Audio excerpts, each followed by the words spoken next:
Hey now, guys, what is happening? Back here with another review, another new review that is not Thor related or any long term collection oriented. This is the latest release of the Fantastic Four, Volume 12, The Possession of Franklin Richards, written predominantly by Doug Moench and artwork by Bill Sienkiewicz and John Byrne. So Volume 13, which is of course is the next one, Back to Basics, is going to be where John Byrne takes over as both writer and artist. He actually did write and did the artwork for 220 and 221 in this volume, so for 2 issues, before Doug Moench and Bill Sienkiewicz took over. I should say this is $54.99, guys, $55 for this book. 472 pages. I just read the last the last 4 issues today. Thursday I read the first 10, like halfway did it. Yesterday I could only get through 6 issues and then finish the last 4 in this. So there's 20 issues in this, 215 to 231 of Fantastic Four, and then annuals 14, 15, and 16. From 71 through 79 through 81. So that was that. It says 1980 to 1981, but I still say 79 to 81 because annual 14 came out in 79. Okay, so as I mentioned, predominantly it's Doug Moench and Bill Sienkiewicz's show. What does that mean? Well, if you guys are familiar with their work, their team up, which I'm sure you guys remember the Moon Knight stories. I think particularly volume 1 through 3 of Moon Knight. It's particularly creepy, spooky, dark stories.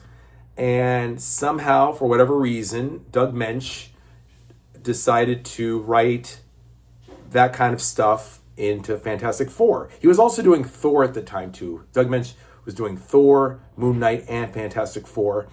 And I'll say this. His stories were dark and creepy for the Fantastic Four, but a lot of dialogue. I got to tell you, I did not have fun reading Doug Moench's dialogue.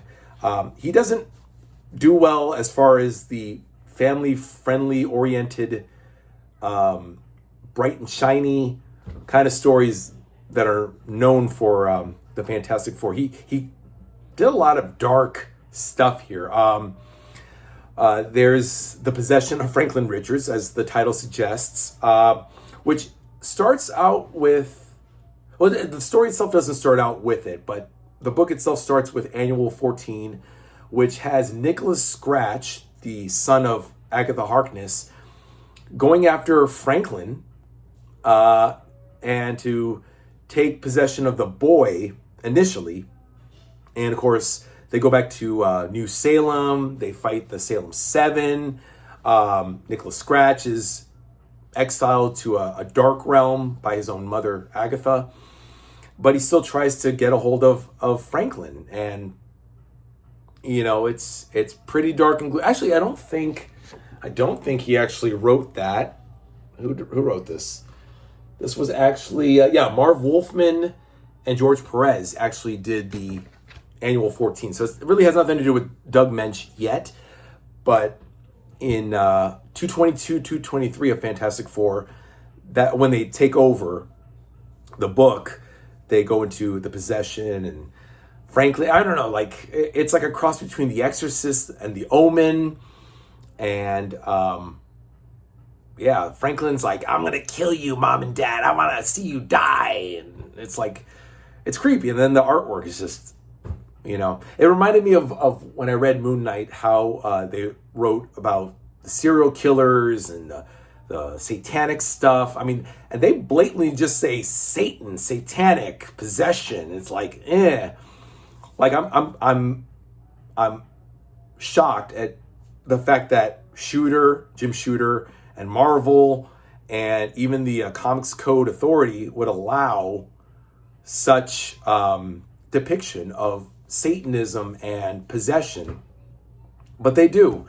And again, it's just like with the Fantastic Four, it doesn't feel like it belongs. I mean, it's cool, I guess, that the Fantastic Four dipped into horror and suspense and, the thriller genre. So take it what you will, guys. It's interesting, the possession of Franklin Richards itself, the storyline. But throughout the whole book, they fight the Frightful Four. This cover right here is from 218, issue 218. They fight the Frightful Four, and they make it seem like Spider-Man has joined up with them. It's actually the Trapster dressed up like Spider-Man. But you're going to have to read the story to find out what it all means. At one point, they fight these slugs from space that, like Invasion of the Body Snatchers. Again, I think Doug Mensch really watched a lot of horror and suspense movies and incorporated them into the Fantastic Four. These slugs were like getting people's like brain stems right here and possessing them. At one point, Sue, the Invisible Girl, gets possessed, and they have to like these Franklin's powers are the only things that can stop and kill these slugs, these creatures. It felt like a horror movie, like around this time, 1980, 81, the slasher genre was coming into form. It felt, I bring up slasher only because there are elements of like Friday the 13th, not Jason Voorhees or any killer slasher stuff, but they go to a lake and they find these slugs. So it's the setting itself just reminded me of Crystal Lake. But the slugs themselves, if you guys ever seen Night of the Creeps or Invasion of the Body Snatchers, or even Slither, the James Gunn movie from like 2006, it came out. It's a good movie, by the way. I recommend that. If you guys are tired of watching the James Gunn Superman, check out one of his early stuff called Slither. It's like that story. I think that was like 224, if I'm not mistaken. I forget. Anyway, then later on, though, the stories get a little bit bogged down. Not even a little bit. They get very bogged down by just heavy amounts of dialogue by Mensch. And I even found myself like, oh, I'm too tired. I can't read this shit. Like, I read 229 and 230, which is a two-parter where they fight the Ebon Seeker, who's this living black hole.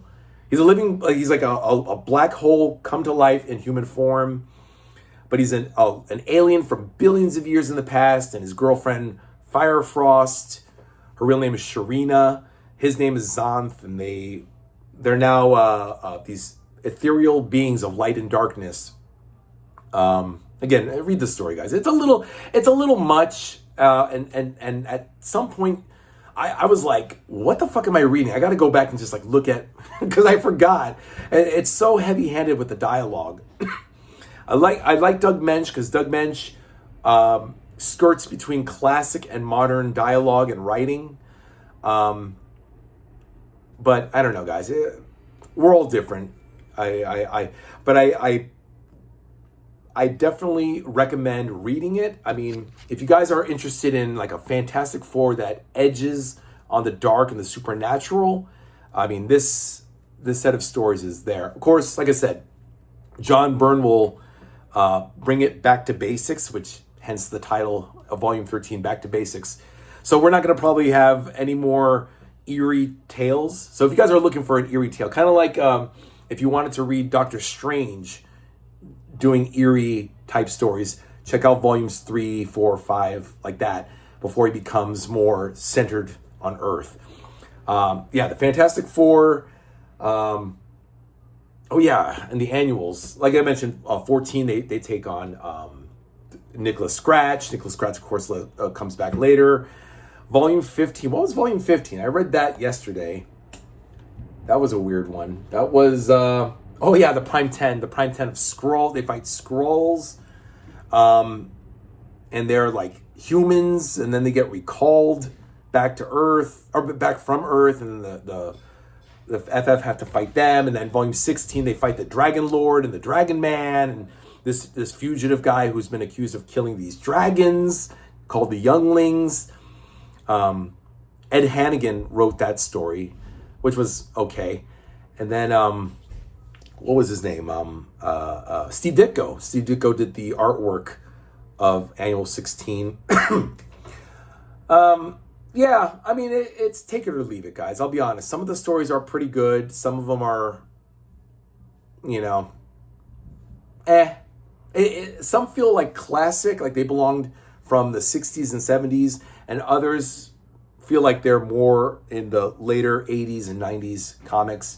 So we're like on that edge, that line between the classic and modern eras. So collectively, I'd say the stories are pretty good. Oh yeah, John Burns.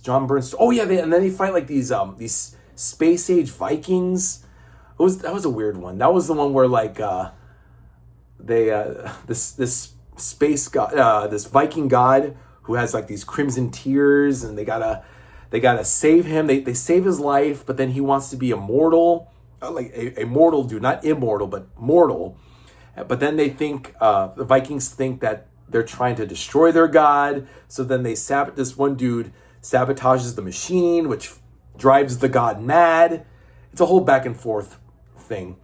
So yeah, I would say this, guys, for something a little different, this is the story to read. This is chock full of stories. Excuse me, chock full of stories that are very weird. I don't know. Yeah, you guys should buy the book. Buy the book. But here's a little bit of some of their artwork. What was this one? Oh yeah, here's the god, the space god. This is from 225. Okay, so from 224 to 225, it's the storyline with the Vikings, and he's like 15 feet tall. They're like, "Whoa, you're like super huge," and he tells the story of how he fell in love with this princess, but he's like a common peasant. And the king is like, "No, you can't marry my daughter." But they run off together, and they eventually assume these powers. He assumes powers. She dies. So there's a lot of space age tales. Then they take Franklin to get tested because of his powers. They do these psychic tests with him, and it all goes off the charts. Yeah, see. Cute little Franklin is like a happy-go-lucky kid, but they have to test him because he's got these crazy powers. Johnny hooks up with this chick named Lori Melton, who eventually is like, "No, we're friends," and then she disappears. At the end of 231, they disappear. They end up in the negative zone too, which was pretty great. After fighting the Ebon Seeker and getting assistance from Firefrost, the only way to save New York is they have to put the Baxter Building and like several blocks of New York into the negative zone so that the Ebon Seeker doesn't destroy New York. But then they get stuck. But then they fight this dude named Stygor. Not Annihilus, not Blastar. Or they do fight Blastar earlier. Blastar in like 215, 216, the first couple issues. The Living Bomb Burst. And then they eventually get out of the negative zone. I don't know. The artwork's okay. I do like this is the Ebon Seeker. It's this big, massive, black negative energy.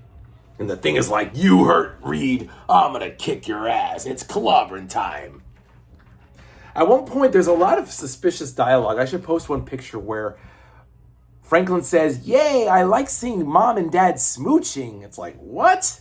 And then, to counterbalance him saying, "I want to see my parents die. I want to kill my parents." Franklin's like, "I love seeing my parents kissing." It's like, wow. Which tells me that Reed and Sue like to make out in front of their kids. PDA is just so gross. Anyway, guys, that's pretty much it. I like the stories. I'm really excited about John Byrne taking over. It's a nice little interlude, especially from For No More, from volume 11 and 13. For No More was so awesome because he had Galactus fighting the Sphinx and all that stuff. You guys probably remember. And then they had this one in between until Byrne takes over. And it's like, wow, we get a weird assortment of tales in this one. Some dark, some kind of ghoulish, horror-based, suspenseful-based. So I recommend that, guys. But I don't know. Doug Moench's writing gets a little overblown, so be prepared to read a lot of dialogue. I like Bill Sienkiewicz's artwork, you know? So that's that, guys. That's volume 12, The Possession of Franklin Richards. That actually was my favorite story, too, the actual possession itself. So we're going to go to Daredevil, guys. I'm going to bang out, I already banged out FF. When I bang out DD, FF, DD, then we'll do ROM and Micronauts, and then Generation X and Guardians, and then Ghost Rider. We'll do all that stuff. So this is going to be the next one, guys. Volume 8 of Daredevil to dare the fucking neighbors who are banging loudly. Okay. To Dare the Devil, Volume 8, guys, covering 1978 to 1981.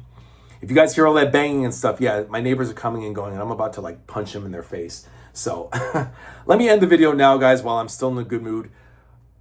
This is going to be the next one, guys. I cannot wait, because this is fucking Frank Miller, guys. We finally arrived to the epic collection of Frank Miller's run. Frank Miller, Roger McKenzie. And Roger McKenzie, let's just kind of deal with him for the next couple of issues. And then I think 158 is where Frank Miller jumps on. This is 155 to 176. And then we have material from What If number 28 and Bizarre Adventures number 28. So 28, volume 8. And Frank Miller jumps on with 158 of Daredevil, guys. So check that out. Yes. And look, Elektra is going to be introduced. Can you guys see that? Yeah, Gladiator, not Eliminator. This is the Gladiator. Thank you. I think it was Nivek who pointed that out. Shout out to you, brother. And yeah, Daredevil. We're finally into the 80s, guys. The end of the 70s, right into the 80s. Actually in the same era as the Fantastic Four Volume 12 that I just read. So I'm keeping it in this era, guys. Then I'll do ROM and Micronauts also in this era, the early 80s. So yeah, guys, let me know what you think in the comments down below. Let me know what you're reading. If you read Fantastic Four Volume 12, Daredevil Volume 8, which is the next one I'll be reading. Let me know if you hate your neighbors as much as I do. But I love you guys. We've pushed past 500 subscribers. I'm still excited about that. I had to post the Fantastic Four Volume 12 into 2 parts again because there was so much to discuss. If you guys don't want to read the books, just look at that and you'll know exactly what happened. I know I missed a lot of stuff. I also forgot to mention Dan Jurgens wrote Volume 25 of Thor. My bad, Dan. I gave props to John Romita Jr. without giving props to Dan Jurgens. But we're past that now. So let me know what you guys think. And I'll be back in a couple days, guys. I'll see you next time and enjoy your weekend. Bye-bye.